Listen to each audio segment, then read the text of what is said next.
এবারের মার্কিন নির্বাচনে স্টেট সিনেট নির্বাচিত হয়েছেন ফ্লোরিডার র্যান্ডি ফাইন। ইসলাম বিদ্বেষী মন্তব্য করে হরহামেশায় আলোচনায় থাকেন ট্রাম্পের এই আস্থাভাজন।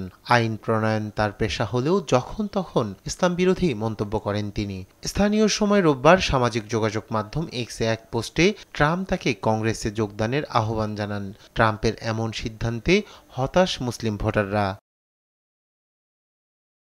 গাজা উপত্যকার পশ্চিম তীরে ইসরায়েলি সামরিক বাহিনীর গুলিতে প্রাণ হারায় এক মার্কিন বিক্ষোভকারী। তার মৃত্যুতে উল্লাস প্রকাশ করে সামাজিক যোগাযোগ মাধ্যমে একটি বার্তা দিয়েছিলেন ফাইন। তিনি লিখেছিলেন, আরও একটি মুসলিম উগ্রবাদের পতন হলো, অথচ এই ব্যক্তি শান্তিপূর্ণ বিক্ষোভে অংশ নিয়েছিলেন। পরে মার্কিন প্রেসিডেন্ট বাইডেন এই হত্যাকাণ্ডটি দুর্ঘটনা বলে উড়িয়ে দেন।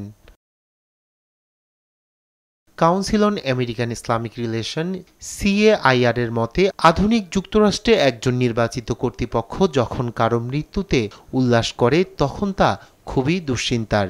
এতে ফ্লোরিডার হাউস অব রিপ্রেজেন্টেটিভে আচরণ মার্জিত করতে তার উপর বিধিনিষেধ আরোপের আহ্বান জানানো হয়। ফাইনের এক্সে রয়েছে অগণিত ফিলিস্তিনি ও মুসলিম বিরোধী পোস্ট। বিশেষজ্ঞদের মতে তিনি বৈষম্যের এক বড় উদাহরণ।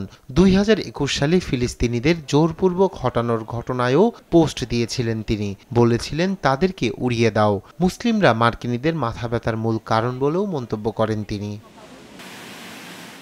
2 বছর আগে ফিলিস্তিনিদের পক্ষে কথা বলায় কয়েকজনকে নাৎসির অনুসারী আখ্যা দিয়েছিলেন তিনি। এছাড়া গেল বছর তিনি বলেছিলেন, মুসলিমদের ভয় পাওয়া আসলেই উচিত। শুধু তাই নয়, প্রায়ই তিনি মুসলিমদের উগ্রবাদী বলে থাকেন। রাজনৈতিক বিশ্লেষকদের মতে ডোনাল্ড ট্রাম্পের আচরণও মুসলিম বিদ্বেষীদের মতোই। নির্বাচনে শুধু ভোট টানতেই মিষ্টি বুলি ছেড়েছিলেন বলে অভিমত কারো কারো। এতে একই মতাদর্শের দুই ব্যক্তি একত্রিত হলে দেশটিতে বসবাসরত মুসলিমদের জীবনযাত্রা কেমন হবে তা নিয়ে শঙ্কায় বিশ্লেষকরা। নিউজ ডেস্ক, দেশ টিভি।